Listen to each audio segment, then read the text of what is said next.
Então, eu queria tratar um pouco com vocês, agora à noite, dividir essa palestra em duas partes. Eu queria falar um pouquinho a respeito da ideia, das evidências que nós temos de que o universo e a vida foram criados. Como cristão, é fácil eu falar assim, o universo e a vida foi criado dentro da igreja.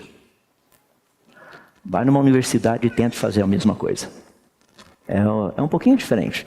A argumentação é diferente. Não é nada sem coisa do outro mundo, mas é quase um universo paralelo.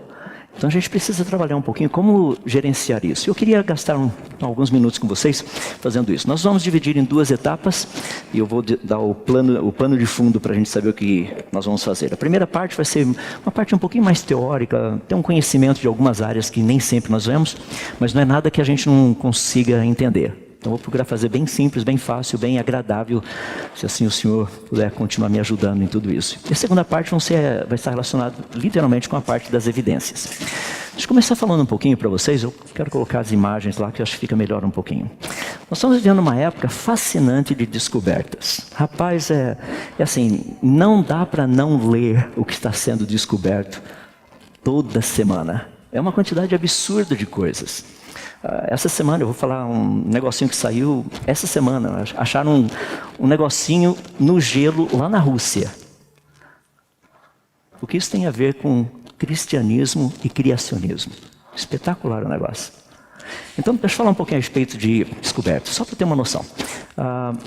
Nós temos pesquisado, eu digo assim a parte da ciência, nós temos pesquisado, procurado conhecer um pouquinho a respeito das origens das coisas. Por exemplo, o planeta Terra tem um monte de água, uma quantidade absurda de água. Você não encontra essa quantidade de água em nenhum outro planeta do Sistema Solar. Embora nós já encontramos água em outros planetas do Sistema Solar, em outras luas, inclusive na nossa Lua tem água. Obviamente não é água líquida, são pequenos cristais de gelo. Então, deixa eu procurar. Tá aqui, ó. E tem uns conceitos que as pessoas nos ensinam que são meio estranhos. Quer ver? Onde há água, há água. Esse é o conceito errado que o pessoal está ensinando de onde há água, há vida. Não, onde há água, há água. Onde há água pode haver vida. Isso é outra história, porque água e vida são duas coisas totalmente diferentes. Mas nós crescemos desse jeito. Achou água em Marte, portanto Marte tem água. Achamos água em Vênus, Vênus tem água também. Portanto, Vênus tem água. Percebe a diferença entre fazer uma afirmação científica baseada na evidência científica e fazer uma afirmação não científica baseado em crença ou crendice científica? Onde há água, há vida. Não, onde há água, há água. E por isso nós estamos pesquisando essas questões. Então, de onde teria vindo a água que existe no Sistema Solar? A primeira teoria, e a teoria que tem sido trabalhada e já foi derrubada, e o pessoal continua ensinando ainda, é que essa água teria vindo dos cometas. Cometas são esses corpos celestes que circulam aqui pelo Sistema Solar. Passou um deles aqui umas semanas atrás, ainda é visível, mas só com o telescópio Hubble. Ele veio de fora do Sistema Solar. Bem interessante isso daí, o pessoal está bem animadinho estudando, dá para a gente aprender um pouco da composição, porque cometa tem água, é um blocão de gelo circulando pelo Sistema Solar. E de onde teria vindo essa água desses cometas? Primeiro a gente quer saber se os cometas trouxeram água para cá. Então quando nós estudamos os cometas, e os cometas têm sido bem assim documentados ao longo da história, esse aí é um deles, é o chamado Grande Cometa de César Augusto, está olhando aí, é do ano 44 a.C. Percebe a moedinha? Olha que tem uma estrelinha, tem os raios da estrelinha, mas tem uma ponta em cima que você percebe, parece uma chama. Esse é o rabo do cometa. Inclusive, os mais antigos chamavam cometas de estrela com rabo. Então é bem comum esse linguajar ainda. Então nós temos vários, ao longo da história, muita coisa que já foi dito sobre os cometas. Isso aqui foi em 1577, teve um outro aí, passou de novo 1861. Isso aqui foi muito visível, o McNaught, lá em 2007. É que muita gente ficou assistindo Rede Globo, mas aqui do hemisfério sul era possível vê-lo. Bem visível desse jeito, mas era 4 da madrugada mais ou menos. Eu sei que muita gente não vai acordar às 4 da manhã para ver cometa, mas tem uns doidos que fazem isso. Um deles. E é fascinante porque nós temos um conhecimento de uma forma geral a respeito de cometas. Agora, alguns anos atrás, houve um projeto muito interessante que foi produzido pela ESA, que é a Agência Espacial Europeia. Eles mandaram uma sonda espacial, que é essa sonda Rosetta, para estudar esse cometa. O cometa é o 67P Churyumov-Gerasimenko. É um cometa bem interessante. Por quê? Porque é um cometa que, tecnicamente, deve ser assim, o resquício do início do sistema solar, segundo a teoria do pessoal que acredita que o sistema solar teria evoluído, certo? E essa sonda Rosetta, com esse negocinho do lado, que eu passar o mouse aqui em cima, esse aqui, ó, esse é o Philae. E foi um negocinho para pousar lá e a gente poder estudar um pouquinho esse cometa. Então, isso aqui é as primeiras imagens que nós recebemos. Isso é um cometa, esse blocão de gelo gigantesco aí.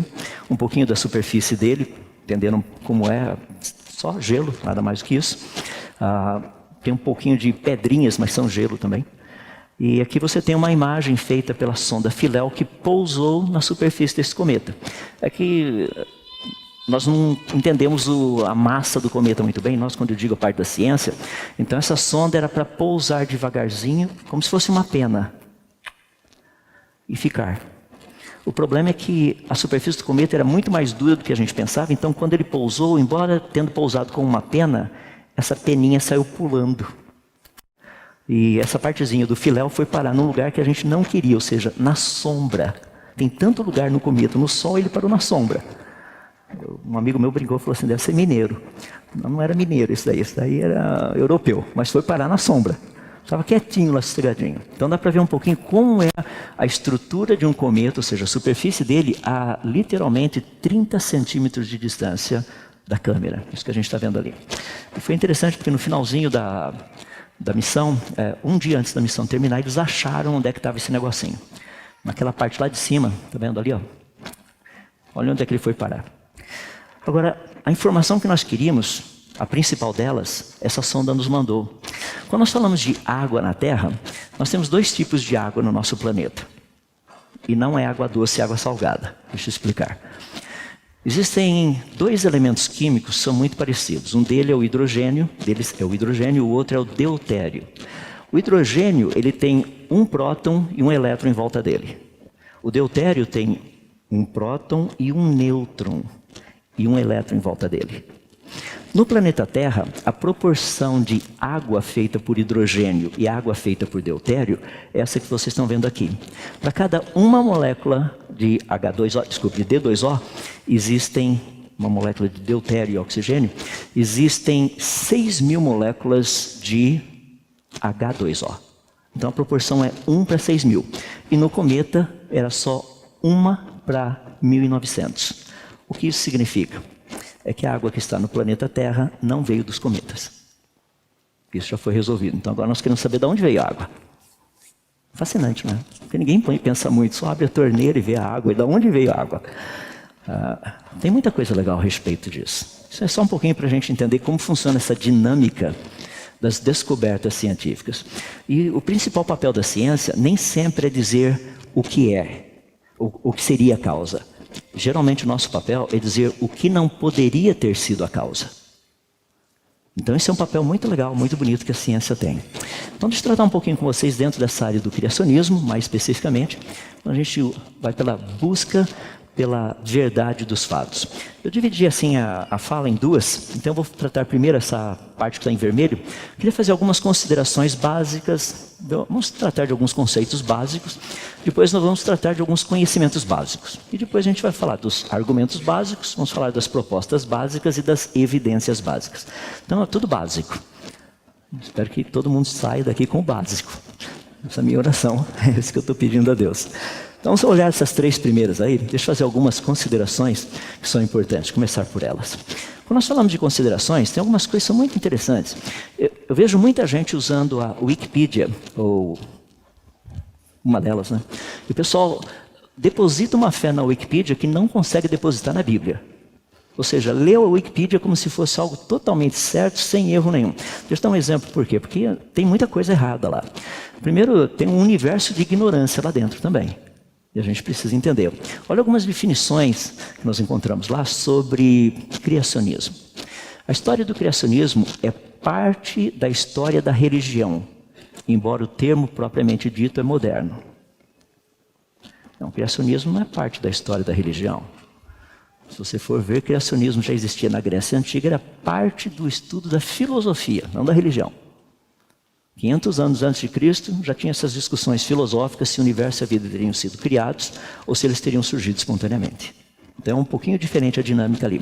Uma outra que é muito interessante, essa que está logo embaixo, o criacionismo é a crença religiosa de que a humanidade, a vida, a Terra e o universo são a criação de um agente sobrenatural.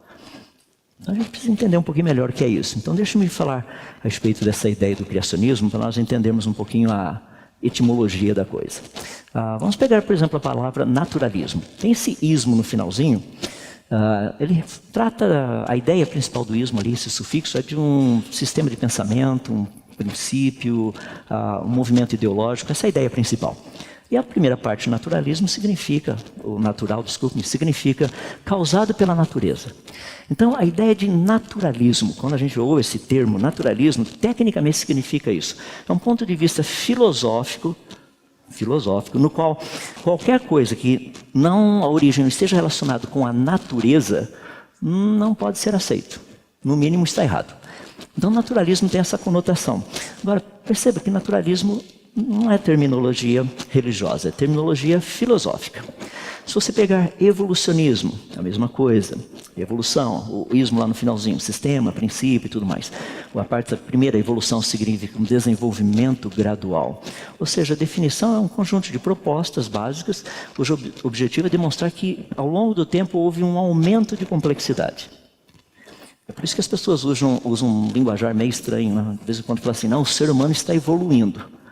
Alguém viu o resultado do teste PISA? Eu tenho acompanhado isso ao longo, desde 2000. Tá? Literalmente o Brasil pisa na bola nesse teste. Ou seja, a gente continua lá embaixo. E tem muita gente que fala assim, não, mas a situação está melhorando.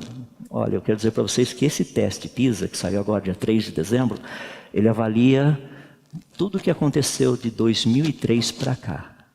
Não avalia 2018 ainda, porque 2018 é o resultado. Então dá para ter uma ideia do que o PT fez.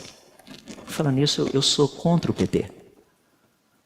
Porque uma estrela com o número 13 recebe o nome do quê? Vocês sabem, né? PT. Que é o quê? Perda total.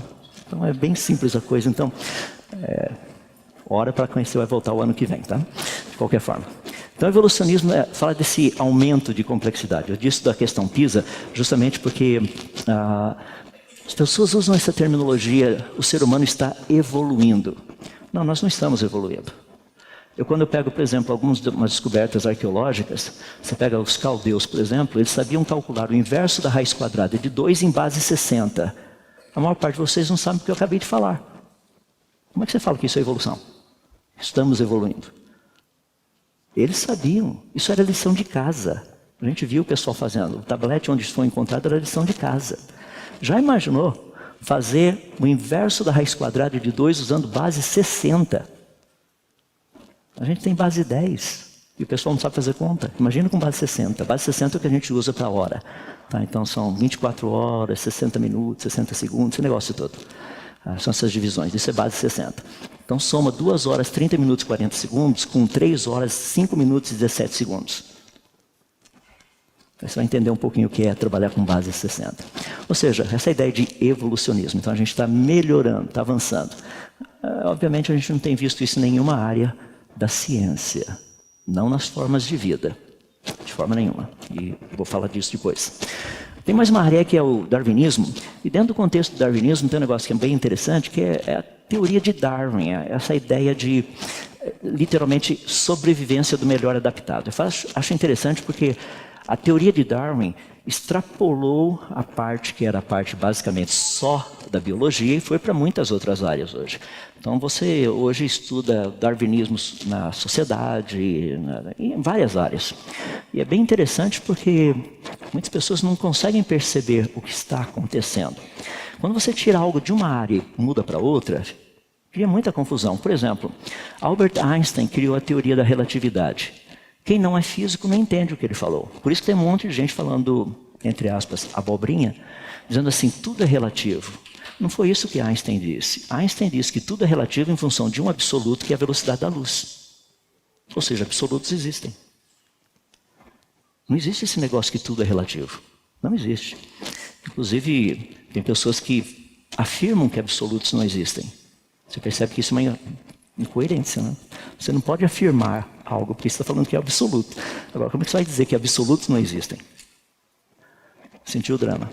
Então, essa nomenclatura toda que nós encontramos por aí, ela nos ajuda a entender um pouquinho o que está acontecendo. Deixa eu colocar o criacionismo para você perceber onde nós estamos.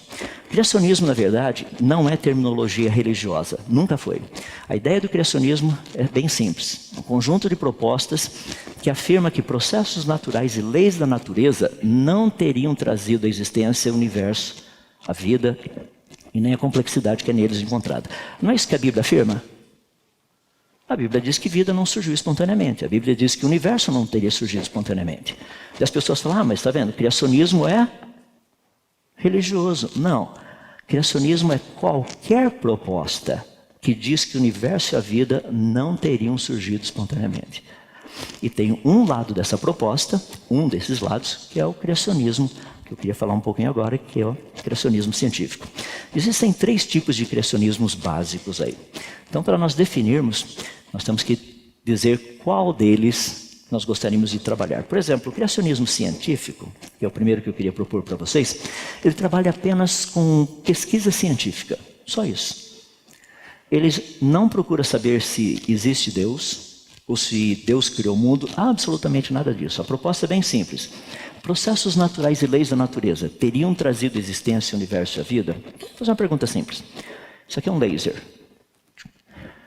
Isso aqui teria vindo à existência espontaneamente ou ele teria sido criado? Como nós sabemos? Cientificamente, não pode ser intuição. Eu acho. Não, nós sabemos que processos naturais e leis da natureza não criam isso. Não sabemos. Então nós podemos afirmar, sem medo de errar, cientificamente, que esse objeto foi criado. Isso é o criacionismo científico. Ele só trabalha com isso. Nós estudamos uma estrela. Por exemplo, tem uma sonda ao redor do Sol chamada Parker. E essa sonda tem descoberto um monte de coisa interessante a respeito do Sol.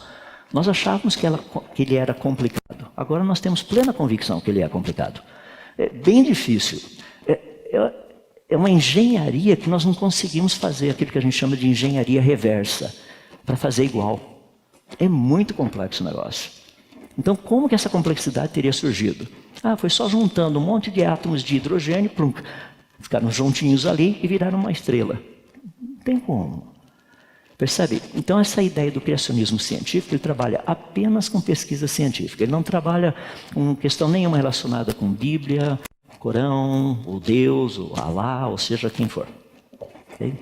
O criacionismo religioso, por um outro lado, é um tipo de criacionismo que fala muito especificamente a respeito do porquê um determinado Deus, ou deuses, ou força, ou memória planetária, ou seja lá o que for, teria trazido à existência o universo e a vida. Então essa é a ideia principal do criacionismo religioso. Ele é temático, ele procura dizer por quê. Por quê? Por quê? Já o criacionismo bíblico é diferente, porque ele é descritivo. Ele diz o que Deus fez no dia 1, no dia 2, no dia 3, no dia 4, dia 5, dia 6. Ele escreve. Então, esses 3 tipos de criacionismos são diferentes. E quando nós tratamos essa questão de criacionismo, a pergunta é: qual deles você gostaria de conversar? Qual deles você gostaria de discutir? E muitas pessoas fazem uma confusão. Por exemplo, tem gente na aula de biologia querendo ensinar criacionismo bíblico. Ali, aula de biologia. Por outro lado, tem gente que está lá na aula de cristianismo, ensinando Bíblia, que não quer falar do criacionismo bíblico. Acha que vai falar bobagem se disser que Deus criou o mundo em 6 dias de 24 horas literais. E isso não é bobagem. A gente vai ver um pouquinho que tem umas evidências bem interessantes a respeito disso.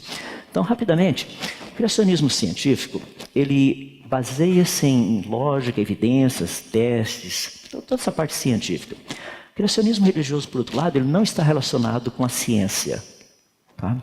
E o criacionismo bíblico, ele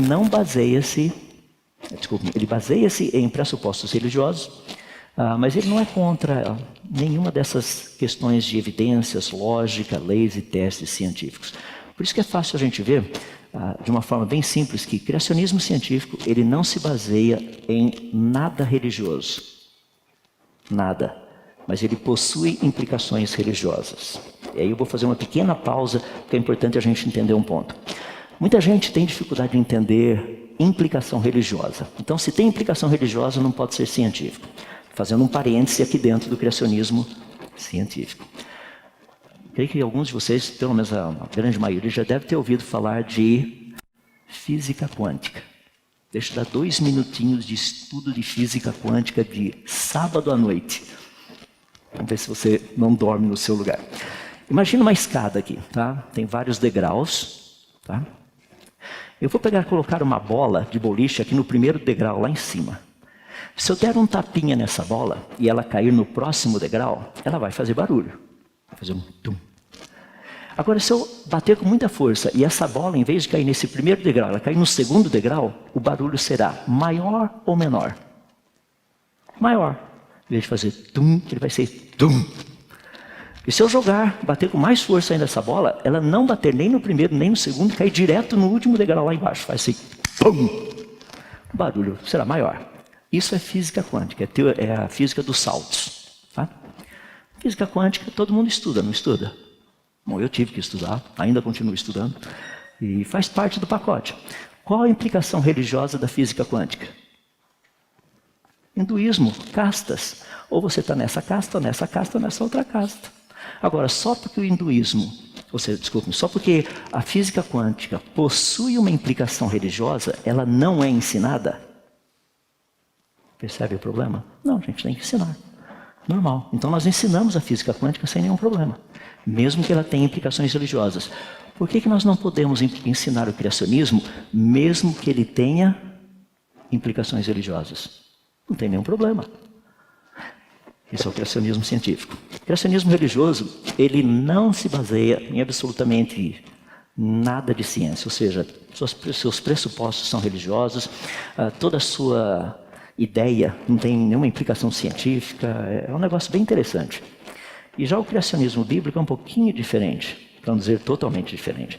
Porque ele baseia-se em pressupostos religiosos. Uma coisa espetacular. Já leu a Bíblia? Gênesis capítulo 1, primeiro versículo. Começa dizendo assim, no princípio Deus. Ele nem fez uma introdução para introduzir Deus. Ele já começa dizendo que Deus fez.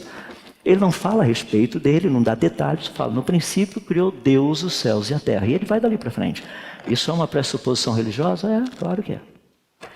Mas perceba que o criacionismo bíblico ele possui implicações científicas reais. Essa é a diferença. Então, deixa eu colocar todo o pacote junto aí para a gente ver como é que funciona. Porque tem uma confusão de termos, né? Tem gente que fala assim, não, design inteligente é criacionismo e toda essa confusão. Deixa eu colocar dessa forma.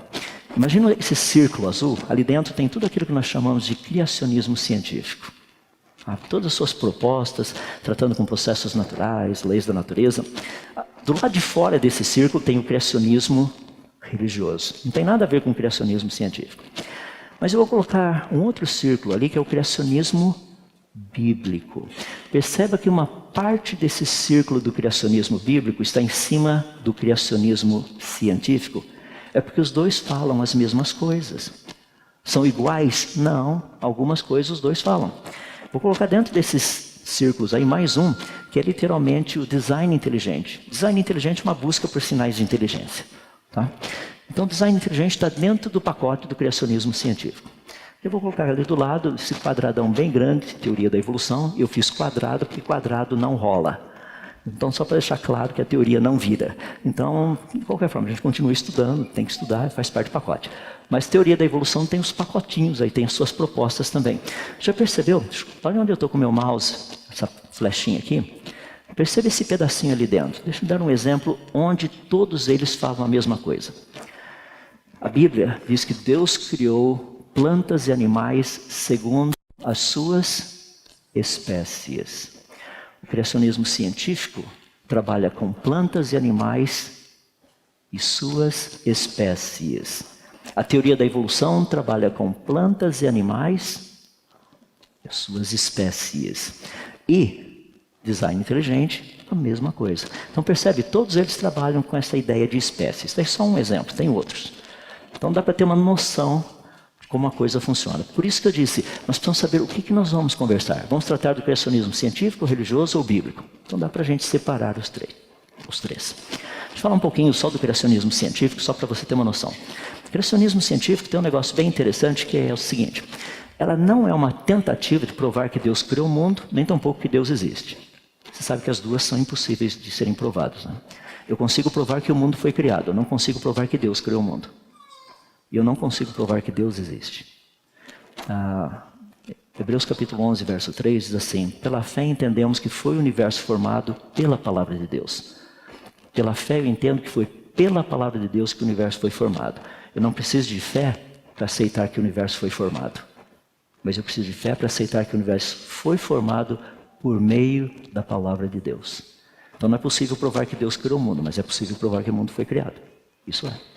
Outro, lá em Hebreus 11, 6, diz assim: de fato, sem fé é impossível agradar a Deus. Porquanto aquele que se aproxima de Deus deve o quê? Crer que Ele existe. Se for possível provar que Deus existe, daí já não é mais pela fé. Então são duas áreas assim, bem interessantes, e o criacionismo científico não procura nenhuma das duas. Por quê? Porque a Bíblia mesmo nos diz que seria impossível provar cientificamente que Deus existe ou que Deus teria criado o mundo. Vocês já ouviram do 3 em 1, né? Eu acho super legal porque as pessoas perguntam para mim: mas então, se é impossível provar que Deus criou o mundo, o que pode ser dito a respeito? Eu falei: olha a natureza. Os sinais estão lá. Por exemplo, tempo, passado, presente e futuro, 3 em 1. Espaço, largura, altura, profundidade, 3 em 1. Base da matéria, que são os átomos, prótons, nêutrons e elétrons, 3 em 1. Quais são os estados básicos da matéria? Sólido, líquido e gasoso. O pessoal que estava tocando aqui música, melodia, harmonia, ritmo. A lista vai tudo 3 em 1. E as pessoas falam: mas então prova que Deus existe. Não, você tem que crer que o Deus da Bíblia é 3 em 1. É fé. Você vai crer. Mas se você crer, não fica óbvio quem criou o mundo, mas continua sendo pela fé. Eu sei que um dia isso daí, a fé vai deixar de existir, né? É por isso que Deus vai criar novos céus e nova terra. Na ciência a gente faz isso. Quando é possível duplicar o experimento, fica provado que a coisa é aquela lá mesmo. E como Deus é bem científico, Ele é um grande cientista, Ele deixou isso tudo para a gente preparadinho para mostrar como a coisa funciona. Só para você ter uma noção: Gênesis capítulo 1, criação dos céus e da terra. Gênesis capítulo 2, árvore da vida. Apocalipse 21, criação de novos céus e nova terra. Apocalipse 22, árvore da vida. Isso em matemática a gente chama de simetria. É muito bonito isso. Você percebe que os dois estão juntos.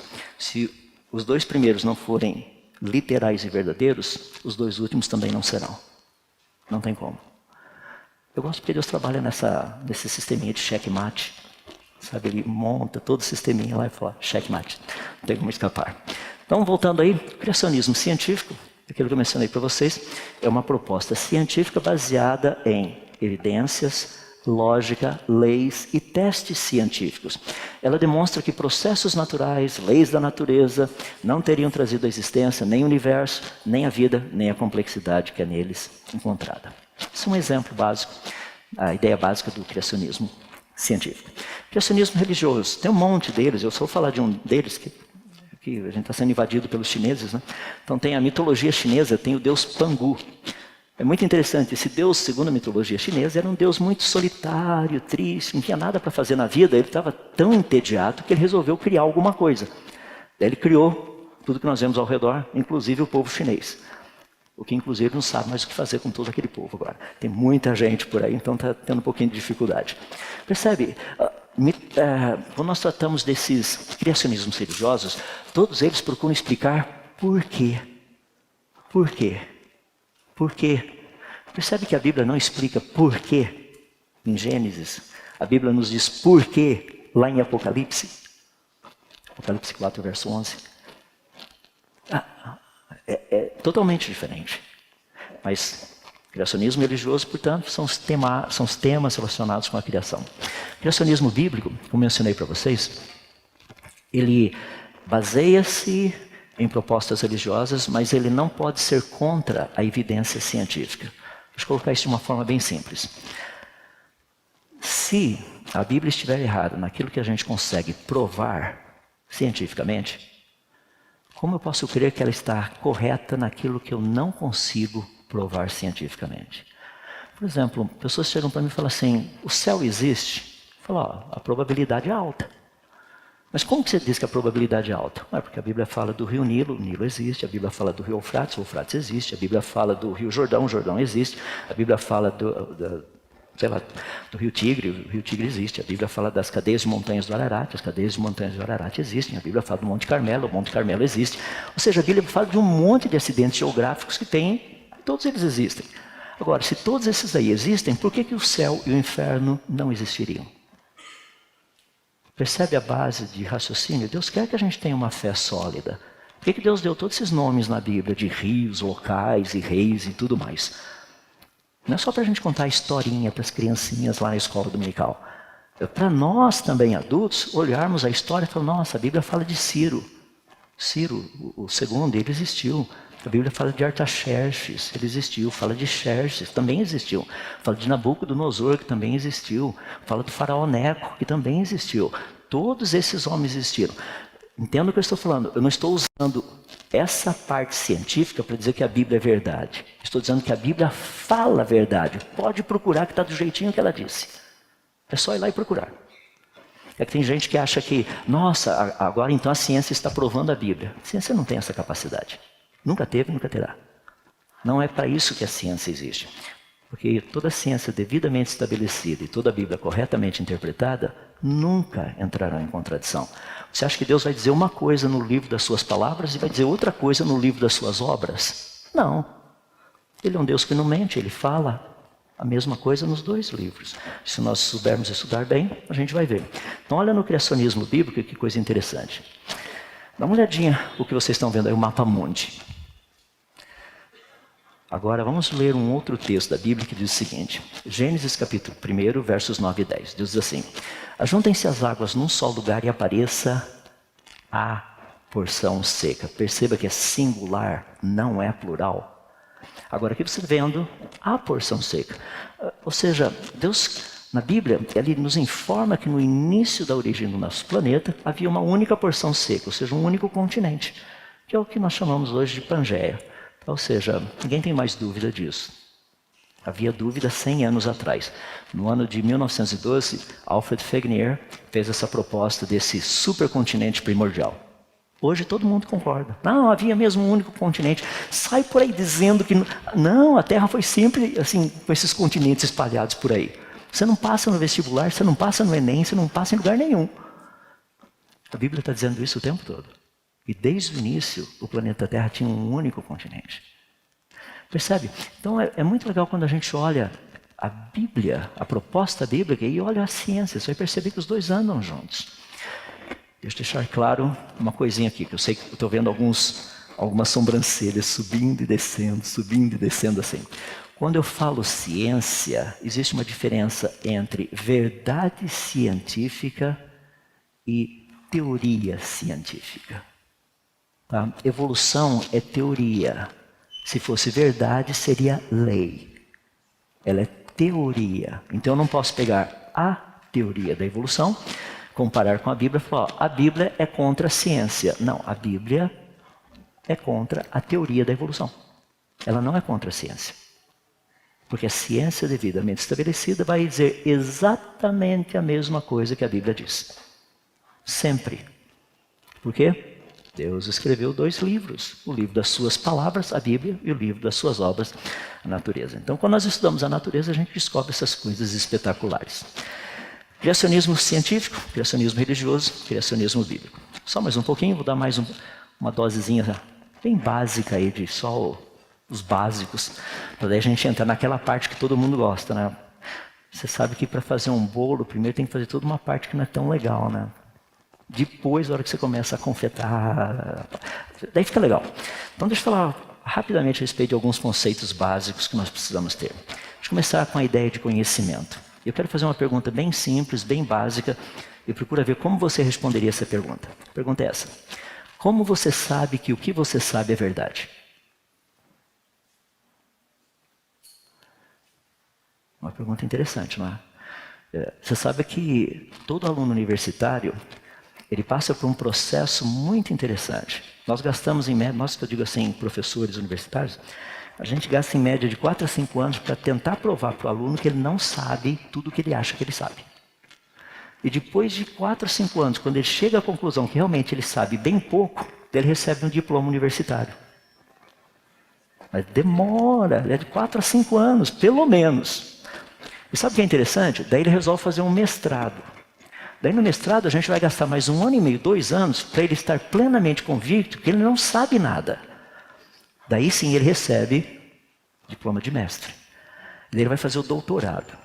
Daí a gente trabalha mais uns 3 anos com esse cidadão, até que ele chega naquele ponto e fala assim, realmente ninguém sabe nada.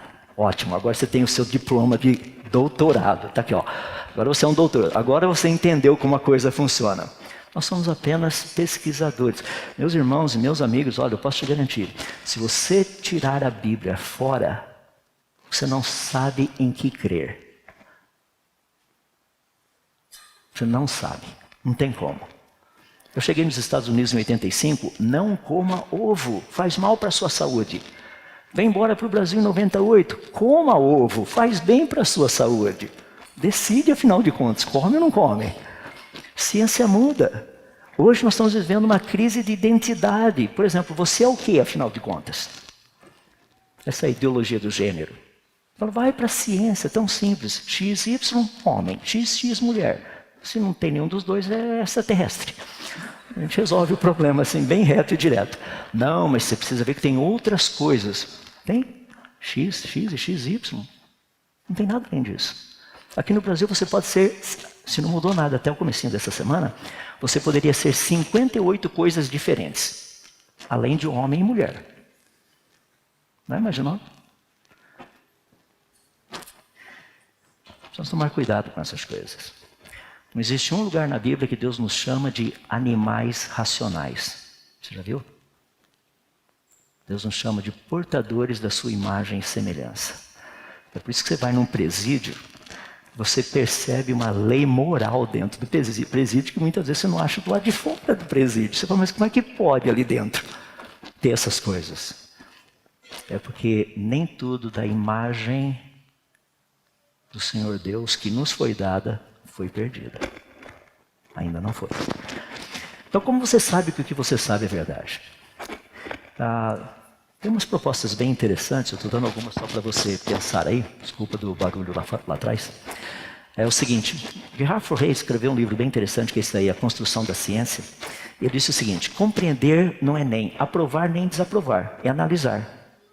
Eu fico impressionado, eu tenho ido falar em várias universidades do Brasil, eu fui convidado para falar, eu nem abri a boca ainda, o departamento jurídico já está tentando impedir que eu entre para falar, para que eu fale lá na universidade. Mas rapaz, eu nem falei nada ainda. Deixem-me falar primeiro, depois vocês dizem. Eu concordo, não concordo, os argumentos não são bons, coisas desse jeito. Percebe? Ou seja, nós muitas vezes fazemos isso também dentro das nossas vidas pessoais, não é verdade? A gente não está nem aprovando, a gente já quer aprovar ou desaprovar. Não, isso pode, isso não pode, isso é, isso não é. Analisa primeiro. Veja. Um outro que é bem interessante, isso daí vem do Philip Johnson, um professor bem conhecido, ele já faleceu, acho que esse ano, o ano passado, se não me falha a memória.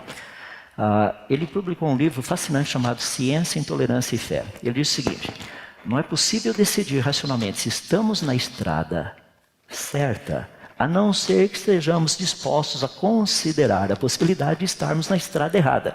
Você já pegou carona com alguém que tem certeza para onde está indo e ele não tem a menor noção para onde ele está indo? Você fala, nós já passamos por esse lugar aqui. Ele não está usando GPS, porque ele sabe para onde ele está indo. Ele não usa nem o Waze, nem o Google Maps, mas ele sabe para onde está indo. Você passa na praça, fala, já passamos por aqui. Fala assim, não, é sua imaginação. Não, não é minha imaginação. Rapaz, só skip. Voltando de novo ao normal. Não. Vamos nós aí. Então o que acontece? Quando a gente pega essa pessoa que não sabe, mas ela não sabe para onde está indo, mas ela tem convicção que ela sabe, é difícil. Como que nós trabalhamos na área da ciência? Primeiro nós tentamos provar que a ideia que nós temos está errada. É assim que a gente começa. É bem legal isso. Porque se eu conseguir provar que a minha ideia está errada, eu nem preciso continuar pesquisando. Agora, para e pensa. Se nós já sabemos o que nós estamos fazendo, a gente nem chama isso de pesquisa. Percebe? Ou seja, como que funciona essa dinâmica toda? Deixa eu colocar isso daí nas palavras de um professor da Universidade de Coimbra. Ele disse o seguinte há uns anos atrás: não é função da ciência tentar provar como o universo e a vida teriam vindo à existência espontaneamente, mas sim como o universo e a vida vieram à existência. Espontaneamente pode ser uma possibilidade, vamos pesquisar. E se não for? O universo e a vida teriam vindo espontaneamente. Vamos pesquisar. Não, não teriam vindo espontaneamente. Vamos pesquisar. Esse é o aspecto da ciência. Em cima disso que a gente precisa aprender a trabalhar. Vou dar um pontinho só aqui para ver por que nós vamos trabalhar daqui a pouquinho uma outra área, que é a questão de limitações. Tem gente que acha que a ciência sabe tudo. Eu fico assim impressionado, principalmente no Fantástico. O cientista disse que, daí você vai procurar quem disse aquilo. Daí geralmente você nem consegue achar quem havia dito aquilo. Porque existem certas questões da ciência que existem limitações. Deixa eu colocar para vocês o seguinte. Aqui estamos nessa linha de tempo, lá tem o início, aqui estamos nós hoje. Nós sabemos que o universo teve um início, mas nós conseguimos observar praticamente um pouco do universo como ele é hoje, como ele teria sido uma parte no passado. Nós sabemos que a vida no planeta Terra teve um início. Nós sabemos que essa biodiversidade, essa quantidade de animais e plantas que tem no nosso planeta, também teve um início. A dificuldade que nós temos ali é que tem uma linha ali no meio, aquele pontilhadinho que vocês estão vendo ali, que divide esse negócio em duas partes. Uma parte, que é essa parte do lado direito seu aí, é a parte do período observável. A gente consegue fazer assim medições diretas. Por exemplo, qual a sua idade? Dá para a gente ter uma noção, não dá? Mas dá para se enganar também, não dá? E tem muita gente torcendo para que fique enganado, mas de qualquer forma, essa é a ideia. Ou seja, qual a sua idade? Como que funciona isso? Tem uma parte que é o período observável. Deixa eu dizer que até nisso a gente entra com fé. Por exemplo, qual a sua idade? É só olhar, eu posso te mostrar. Tá bom, então me mostra. Você pega a sua certidão de nascimento, sua cédula de identidade. Sabe qual vai ser a minha resposta bem básica? Você acredita em pedaço de papel. E sua certidão de nascimento e sua cédula de identidade é um pedaço de papel. Só isso. Não é verdade? Não, mas tem autoridade. Autoridade de quem? Não, mas meu pai e minha mãe. E piorou, agora você acredita em testemunhas. Percebe? Você não sabe qual a sua idade, você acredita nela. Eu também. Não é fascinante que a gente tem dificuldade de aceitar o que está no papel e aceitar testemunhas? Quando se fala da Bíblia, a gente não tem dificuldade nenhuma em aceitar testemunho em papel quando fala da nossa idade? Não é interessante? É por isso que eu acho legal. O ser humano é consistentemente inconsistente. É por isso que a gente precisa de Deus para resolver os nossos problemas. Período observável, olho, vejo como é que está funcionando. Tem outro lado que é o período não observável. Eu não vi como o universo veio à existência. Nenhum cientista viu isso. Nós não vimos como vida começou. Nenhum cientista viu isso. Diga-se de passagem, nem Adão. Lembra que Adão também viveu pela fé. Tá? Não é fascinante? Porque ele não viu Deus criar absolutamente nada. Até quando Deus cria a mulher, ele estava anestesiado. Literalmente. Daí chega esse ser, diz assim, eu criei todas essas coisas. Imagina Adão olhando para Deus, falando assim, sério? Ele andou pela fé também. Ele tinha que crer que Deus havia criado todas as coisas. Então nós temos esses dois períodos. E geralmente o período observável a gente não tem muito problema. Onde nós divergimos entre criacionismo, evolucionismo, Big Bang, etc. e tal, é no período não observável. Então, para a gente ir para a reta final, só dar mais dois pensamentos aqui para você, e daí a gente termina. Na área da ciência, nós trabalhamos com aquilo que nós chamamos de método científico. Agora eu vou pegar pesado com a garotada mais jovem. Vocês conhecem aquele grande general Minion chamado Stewart? Conhecem, vocês já devem ter visto no Meu Malvado Predileto. Então tem o nosso grande general Minion. Espetacular esse carinha. Um negócio fascinante, porque o exército é super bem sucedido quando esse general está à frente. Quando o Stewart está lá, ele dando as ordens e tudo mais, nossa, a coisa funciona, os Minions vencem. Não matam os dinossauros, nem Napoleão, nem ninguém. Faz tudo direitinho, tudo que precisa ser feito. Tudo direitinho. Agora, olha que interessante. Quando o general Stuart Minion, ele não está liderando, o exército não é tão bem sucedido. Mas se o Stuart tiver, assim, pelo menos tendo uma influência, daí o exército é relativamente bem sucedido. Então, cientificamente, o que a gente pode falar a respeito desse general, o Stuart Minion? A gente pode dizer que o exército é relativamente bem sucedido por causa dele. Ou seja, nós fomos isolando uma causa. Isso se chama o método de Bacon, Francis Bacon. Eu gosto de brincar um pouquinho, porque, só para descontrair. Você sabe que Francis Bacon era brasileiro, né? Você não sabia?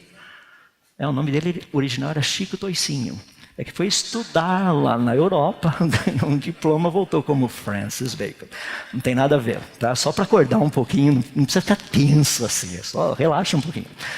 Então, olha só, essa metodologia científica, ela é espetacular, porque ela nos ajuda a diferenciar duas coisas muito importantes entre aquilo que é fato e aquilo que é mito.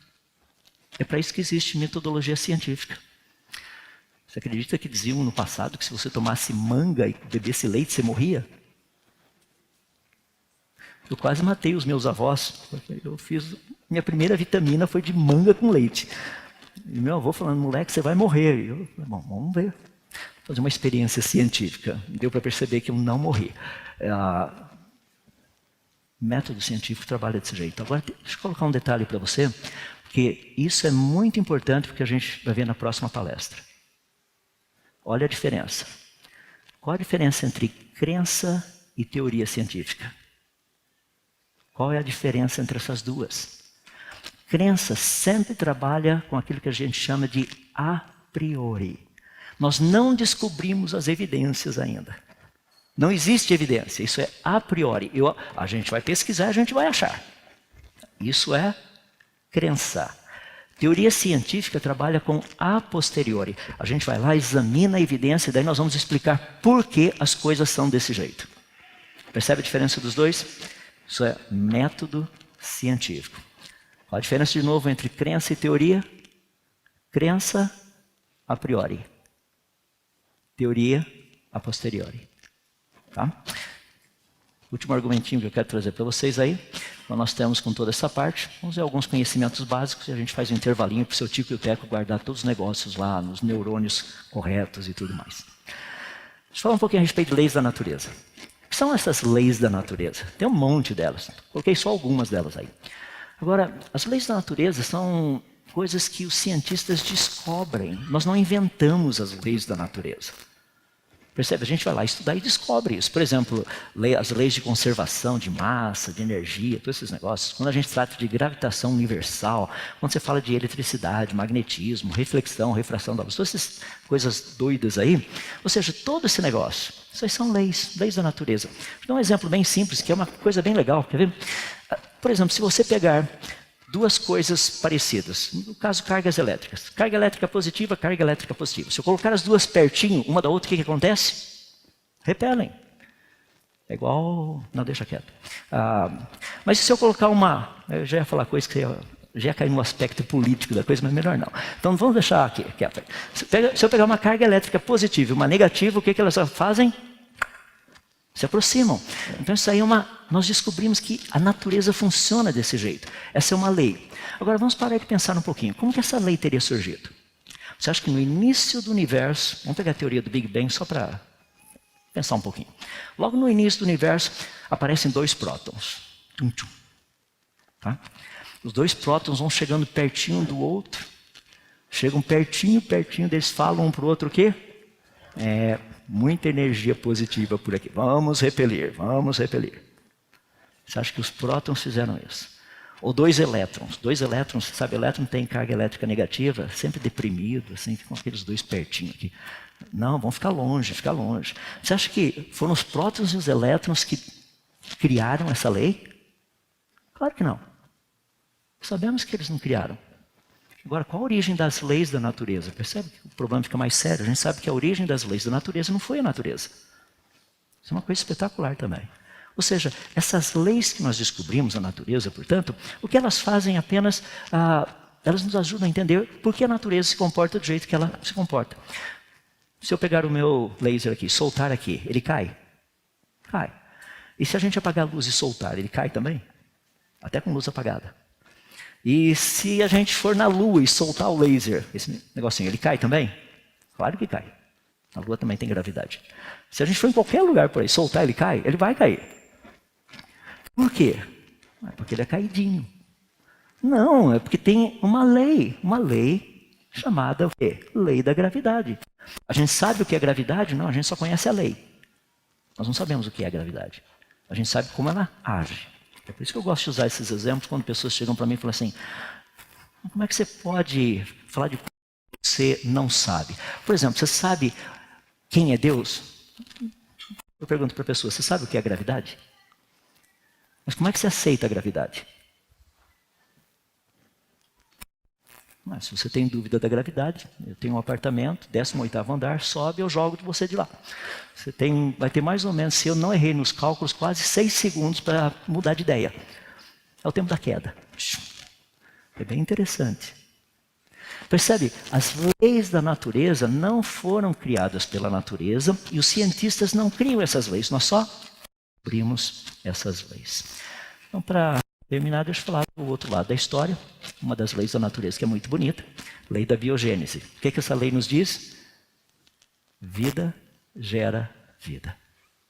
Essa é uma lei. Não existe a lei da abiogênese. O barrinho virou vida. Não existe isso. A lei da natureza que nós descobrimos diz o quê? Que vida gera vida. E o último que eu queria deixar só para você pensar um pouquinho são os processos naturais. Tem uma quantidade muito grande deles, só alguns para você pensar um pouquinho. Combustão, tem morte, nascimento, transpiração, todas essas coisas. São todos processos naturais. Tem alguns deles aí, esse é um dos que eu mais trabalho, a parte da corrosão química, tentando parar um pouquinho disso. Tem erosão também, fotossíntese. Então dá para ter uma ideia do que seriam esses argumentos, ou seja, argumentos não, que seriam esses processos naturais. Para a gente fechar esse pacotinho, tá? O que nós vimos até aqui então? Existem 3 tipos de criacionismos, e a pergunta é qual dos 3 a gente gostaria de conversar? Criacionismo científico, religioso ou bíblico? Uma outra parte também que é muito importante, que é, afinal de contas, quais são os básicos que a gente trabalha com eles? Por exemplo, o que você sabe, como você sabe que o que você sabe é verdade? E quando nós entramos nessa área final, a ciência, ela usa metodologia científica, para diferenciar aquilo que é crença daquilo que é verdade. A gente pode trabalhar, fazer teoria em cima disso. O que eu gostaria de deixar para vocês, é o que a gente vai ver agora, são isso daqui. Quais são os argumentos básicos que nós temos, então, dentro da ideia do criacionismo? Quais são as propostas básicas? Quais são as evidências? Deixa eu colocar por que isso é importante, daí a gente faz um intervalinho. Daí você põe o seu Tico e o Teco, vão colocar as coisas. E da onde eu estou aqui, olhando para você, dá para perceber que tem gente querendo colocar animais na arca de Moisés. Então, precisa voltar e repensar um pouquinho. Se você não entendeu o que eu falei, para e pensa, porque você já colocou um monte de bicho dentro da arca de Moisés. O que eu queria colocar para vocês de uma forma bem simples é o seguinte, porque isso é importante. Quando Judas escreve a sua carta, penúltimo livro antes de Apocalipse, ele diz que ele queria falar várias coisas ali, mas na verdade o propósito final é que eles aprendessem a defender de uma vez por todas essa fé que foi dada a nós. Como defender a minha fé? Aquilo que eu creio. Mas defender de uma forma racional, de uma forma inteligente, de uma forma bíblica, mas também usando o outro livro que Deus escreveu, que é o livro das suas obras, a natureza. Nós podemos fazer os dois. E é em cima disso que eu gostaria de pegar agora a segunda parte. Vamos pegar o livro das obras dele. Vamos estudar um pouquinho. Por exemplo, você já ouviu falar em caixa de câmbio? Você já ouviu falar de caixa de câmbio em organismo unicelular? Bem interessante, não é? Dá uma olhadinha. É porque a caixa de câmbio é aquele lá no negócio. Você muda a marcha, muda a marcha, muda a marcha. Tem negocinho de uma célula só que muda marcha, muda marcha, muda marcha, muda marcha. E Mercedes, que tem 9 marchas, ainda não chegou nem perto do que esse negocinho tem. Como tudo isso seria possível? É isso que a gente vai ver daqui a pouquinho. Vamos fazer um intervalinho de... Meu relógio são 8h15 agora, até 8h30. A gente dá uma paradinha. Daí a gente trata dessa parte final, que vai ser um pouquinho mais rápida. E daí a gente faz uma finalização com perguntas. 15 minutinhos, pastor Jailson.